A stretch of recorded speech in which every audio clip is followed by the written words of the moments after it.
Hi guys, I wanted to read you this story outside because it's so beautiful out. This is a story about worries. We all have worries. In this story, Ruby finds a worry and we're gonna see what she does with her worry because there are a lot of different things you can do with your worries and everyone gets them. So let's see what Ruby does when she finds a worry. Ready? There's Ruby. She looks pretty happy there. Ruby loved being Ruby. She loved to swing up high. She loved to explore faraway places. Sometimes she even went all the way to the very bottom of the garden. Ruby was perfectly happy until one day,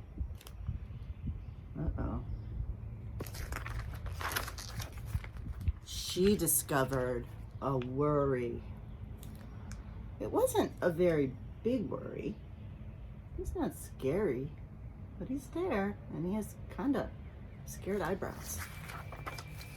In fact, it was so small that at first Ruby hardly noticed it. But then the worry started to grow. Each day it got a little bit bigger.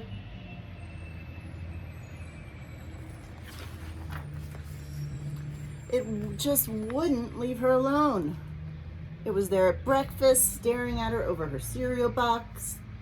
It was still there at night when she brushed her teeth. It's getting bigger. The funny thing was that no one else could see Ruby's worry, not even her teacher. So Ruby pretended that she couldn't see it either. I think she was a little worried that they might make fun of her or laugh at her because she saw her worry.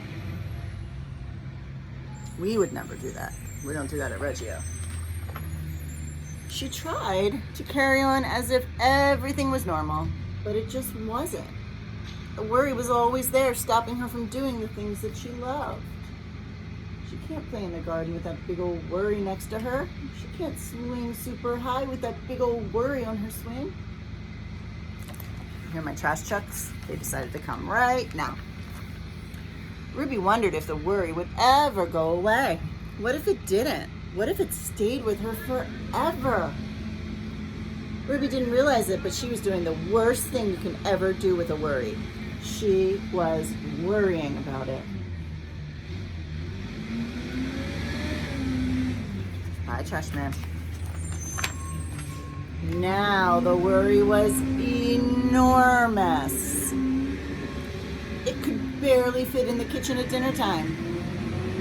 It filled up half of the school bus. There they go. I was worried they weren't going to leave, but they left. And it took up whole rows at the movie theater. The worry became the only thing that Ruby could think about, and it seemed like she would never feel happy again. Oh no. Then one day something very unexpected happened. Ruby noticed a boy sitting alone at the park. He looked how she felt. He looked sad. Then she noticed something else, something hovering next to him.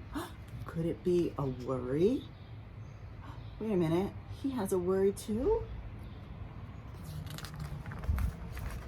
It was. Ruby realized that she wasn't the only person with a worry after all. Other people had them too.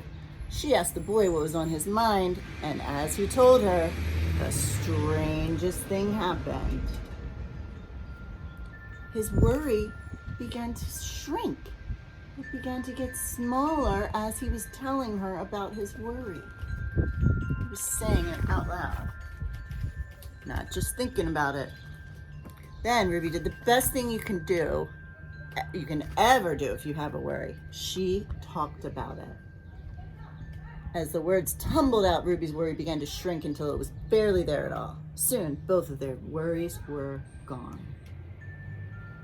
Look at that, it's beautiful. It's tumbling out like a rainbow. I think that's because she's feeling happier and lighter. Finally, Ruby felt like herself again. Of course, that wasn't the last time she ever got a worry. Everyone gets them from time to time. But now that she knew how to get rid of them, They never hung around for very long. The end. I was worried that trash truck was going to be so loud you wouldn't be able to hear me, but I kept going. And I said it out loud. So then that made me not worry about it so much. There's a lot of things you can do if you get worried.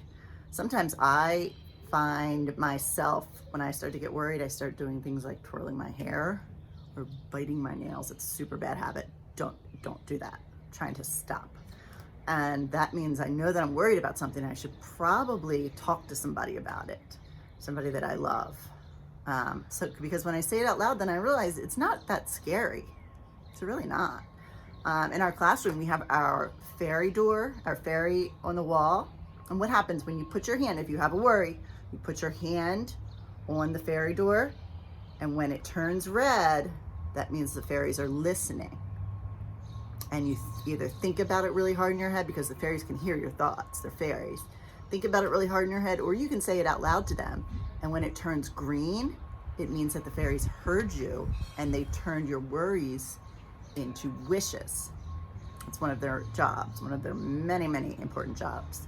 So you have to have worries so the fairies can turn them into wishes.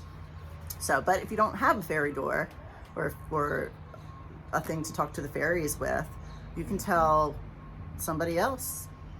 And I'm going to show you something else you can do. We're going to make a little worry doll, and I'm going to show you how you can use that to even talk to that sometimes. You could keep it under your pillow, keep it in a special drawer at your house, and then if you have a worry, you can tell it to them, and it kind of makes it go away, just saying it. All right, I love you guys, and I will see you soon.